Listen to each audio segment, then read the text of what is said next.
considering uprooting your life and moving, but you're stuck because of COVID-19 and travel restrictions?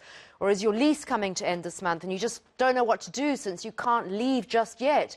Or are the new owners you just sold your house to moving in? Well, if that fits your description, you've come to the right place. Joining us this morning to offer you his sage advice on what to do is the director at Kruger Attorneys and Conveyancers, Louis Kruger. Louis, thanks so much for joining us. We're hearing so many stories coming in of people who were going to take jobs in Dubai or had put their houses on the market because they were relocating and they're literally stuck and don't know what to do.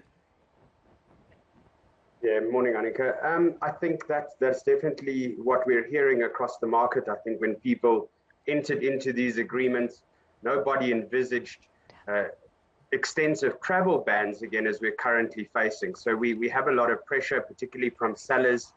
They've signed agreements which have not made any provision for specific arrangements during this time. So we do have a lot of pressure, delays that are happening, across the country in deeds offices due to COVID closures, etc. So a really volatile period, particularly in the property transfer industry at the moment.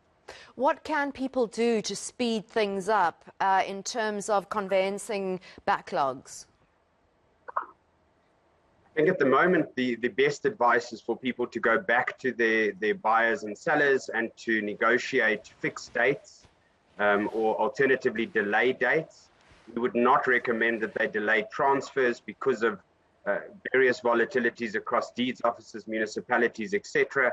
Our advice during this time is get your transfer registered, get access to your funds, but make arrangements with either buyer or seller to allow you to stay in the property post-transfer.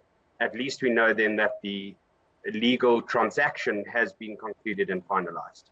Louis, there's a roll-on effect because if you stay in your property, you're asking somebody else to effectively delay the property they were in. So it has this ripple-down effect. When are we expecting the master of the court or for that backlog to be cleared somewhat? I mean, it's December, it's the end of it's nearly recess time. It's a really tough time of year. Yeah, we are nearing the date. Most deeds officers have indicated that the 10th of December would be the last day for lodgement this year to achieve registration before Christmas.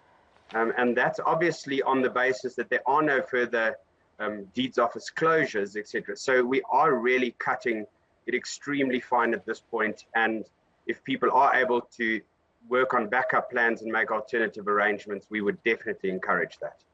Free legal advice there. Thank you so much for joining us, Louis. That was Louis Kruger, the director at Kruger Attorneys and Conveyancers.